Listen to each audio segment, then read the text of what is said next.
What's up, guys? Synthetic Division here. So today's video is going to be a cool one.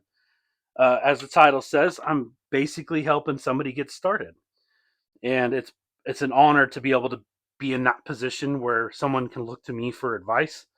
And so this is what I've done. I'm putting a care package together for a good buddy of mine. He's a local Idahoan like myself. He's never crypto mined at all whatsoever. He has purchased a little bit of crypto, especially in the heydays of Doge and SHIB when it was really kind of getting crazy. But other than that, that's his only crypto experience. So I decided, let's put a care package together for him and kind of give him the 3 steps that I went through. I first started out with ESP CYD, right? And then went to Bitdsk. And this is actually the newer one, the D12-T, which is pretty awesome, actually. And then I decided, let's get him a GT 801. So I purchased all these myself, and I'm going to set them up with them. So the Bitdsk, this one's cool because it actually has the big display. Looks pretty rocking, actually. I should be able to plug that one in and show you right here on my desk because this is a Type-C style miner. And there it goes. And it's ready to be set up already. Already reflashed it with the latest firmware, and it's ready to rock. This one does 250 to 300 gigahash. It's a great little introductory miner. Low power, 8 watts max. It's great. Also, the CYD, of course, GPL display. So this one is actually set up with the NerdMiner V2, and we've all seen that, so I'm not going to plug that one in. It's not too crazy. And then obviously we have the GT801. This is a Vimu variant, and the Vimu version hashes at 2.5 terahash. It is still a standard style one. It's not like the 801 Plus, so it has the plug on the bottom here instead of on the back. But the reason I decided with the 801 versus the Gamma, one, the standard Gamma heatsinks aren't my favorite. Two, I really like the power delivery system of the Gamma GT 801. This guy right here, where the VREGs and the inductor coils and everything is on the back of the miner, and then it actually transfers heat through this heat sink as well. So it's like a double-edged sword. It allows you to transfer heat really well, and I think this is a fantastic starting miner. The main reason I decided this setup is I actually did a survey a while ago on X about what would you use for your first miner. Now, I had a lot of suggestions for the Canon Avalon Nano 3S. Well, Nano 3S is they like to burn up too. I'm not a big fan of them. I have a Nano 3, and I already had to send it off for warranty. I had it for 2 days, and the inductor fell off. It was kind of crazy. I didn't even do a review about it because I was like, this thing's just junk. So I sent it off for repair. The other suggestion was like the NerdQaxe revision 6.1. Great miner. The problem that I have with the plus 6.1 revision is they're kind of the same boat. They burn up their VREGs. I see lots of videos about people wanting to repair VREGs on them, or comments on the Facebook groups, or even on X. I see people, IX Tech posts a lot about VREGs needing to be actively cooled and worked with, and Decentralized Mind, same thing. He shows lots of repair videos about them. Same with Octaxes. And so I opted for this one because I know the GT801 is awesome. Okay.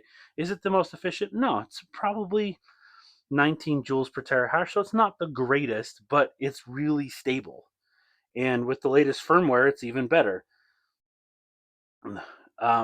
So I really think that it is important to be able to give him something that is going to work really well. It's going to be able to stay relatively cool. Obviously, I mean, this is going on his desk. He's not putting it in a mining room. It's going to sit in an air-conditioned office all day, so it's great. I am going to throw a few heat sinks on the back on the VREGs just to get them going. But other than that, I think that's really it, guys. That was my goal, was to just set him up nicely. I've got the 801 with a 70 watt power, so 72 watt power supply to go with it. So plenty of power. It's a 50 watt miner. At the wall, it's 50 watts, and I'll send them with this power supply to go with it. The Bitdsk D12 will have its own really nice power brick. This is a 15 watt 3 amp power brick, and it only runs at 8, so we're good there. And then I just threw them, rounded up a USB cable for the CYD. So full setup right here to go from beginner to kind of a neat little gadget to a decent entry, in my opinion. Yeah, it's only 2.5 terahash, but they're stable and they work well. That's the whole goal. These ones, I want them to have that challenge a little bit to where you have to kind of figure it out. The D12 works really good. The CYDs, you know how they are. They can be kind of finicky. Also, in my searching for beginner stuff, and let's kick this aside real quick to help my friend. Obviously, I can't be there all the time, but I did find something really cool on Amazon, and let me show you guys. This is awesome. If you don't have one, get one. I'm going to leave a link down below for it. You can get it on Amazon, and either for your, a digital version or a copy like this. Bitcoin Mining with the Bitaxe by Greg Weir. Okay. Now you guys know me, the open source stuff, it is what it is. But the information that's in here is fantastic. You got how to connect your Bitaxe to your home network and mining pool, monitoring performances and configuring your miner for efficient operation, understanding ASIC fundamentals, and the open source advantages. Again, I don't care about the open source stuff, but the book is great.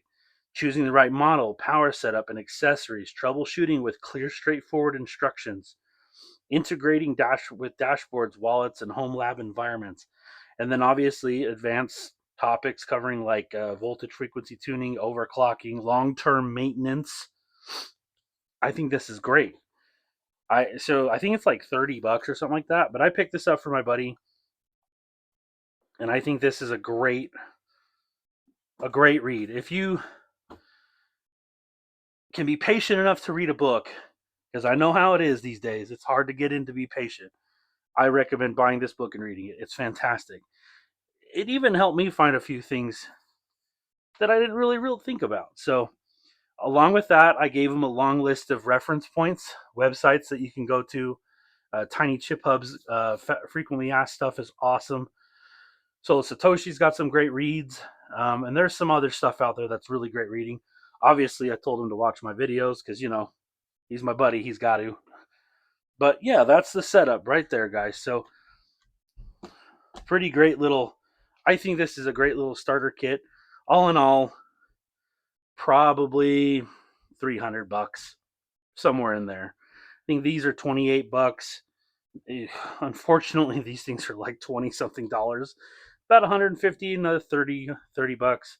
Great little kit. I think it's going to be fantastic for him to start with. So let's go ahead. I've already upgraded the thermal paste on this one, and I have a video about changing the thermal paste. Every device I get, from basically starting with the Octax, I believe, I start tearing them apart and upgrading the thermal paste immediately. That's just procedure in my lab now. But let's go ahead. I wanted to throw some heat sinks on the back of this for him, just to make sure he's in good shape. And I might actually use some smaller ones. I don't know if I want to use those great big ones. Maybe we will. Yeah, we'll use them. So I'm going to take this off the stand because it's easier to work on when it's not on the stand.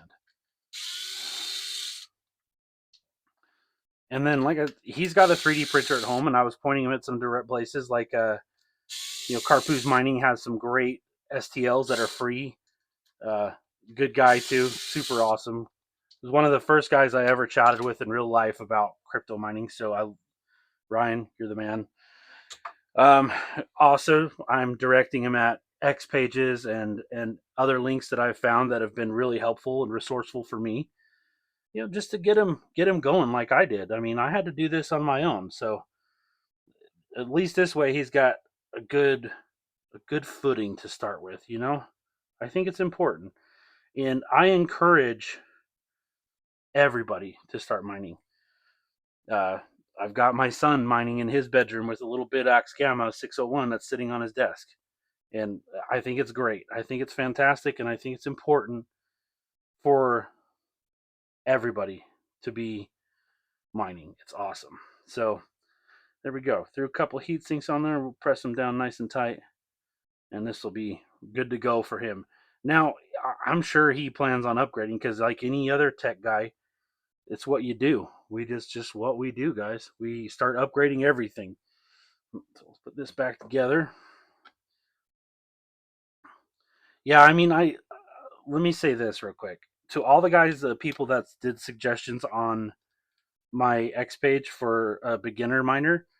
Thank you. Like first and foremost, I got a lot of views on it, and I was pretty happy about that. It was pretty cool to see people engaging in the community. Um, no ideas were bad. This is mostly about personal preference, in my opinion, and that's why I chose the 801 because I found so far, at least in my dealings with the miners themselves and uh, the Bitaxe stuff seems to be the easiest starting point, I think. Particularly the Gamma or the GT. Anymore, I would recommend the GT before I'd recommend a Gamma. 601 or 602, mainly because of the GT's it's just a rock solid dual chip ASIC. Um, I don't think I think for your small, low power options, these are great. So are these D12s. I have the N8-Ts, which are exactly the same ASIC. This is just like a better version, and these are great too. I actually have one of these running. I keep a 2-pack of Bitdsk N8 D12 or N8-Ts running in the mining room on an avoid bit stand, and yeah, I have one of these running as well, and they're 250 gigahash. They're not much, but you can direct them at some altcoins and maybe make a little bit of get a block found notification, you know. So there we go. I told him to print his own stand. Like, I think he'll love it. So this is kind of my thoughts, guys. Like, I really think this is a great little setup to get my friend started, and he's excited to get going. I'm going to go over there today. In fact, right when I get done with this video, I'm going to pack this all up in their boxes and send them over. Head over there and hand them off. Probably have a few drinks, hang out, shoot the crap, and we'll go from there. And I'll bet money within a week or two he'll be wanting to buy more, and I hope he does. And if he does, I'll hook him up with that Stell Apex 15% discount code because it's pretty awesome. Anyways, guys, I think that's really it. I'll wrap this up. Tell me your thoughts. I love to hear you guys' opinions. Leave them down in the comments below. Check out all the affiliate links. They help support the channel. To people that have been ordering from AvoidBit, thank you. AvoidBit is probably one of my very, very great affiliates. That guy is awesome, and the work he does for the community to build cooling solutions and just good looking display setups for your miners, just fantastic. Check out Bitcoin merch. I know people always kind of giggle about his ads, but I'll tell you this: that dude is working his butt off to get his ads out there, to get his name out there, and so props to those guys. I love Bitcoin merch. Check out Tiny Chip Hub; they have some of the Rolls Royce of crypto miners, in my opinion. Yeah, check out Stell Apex's 15% discount code. That is not an affiliate link; that is just a discount code that they offer to my channel subscribers. So, anyways, guys, thanks for watching the video. I appreciate you taking time. Leave your comments down below. I'm curious what your thoughts are. Peace out.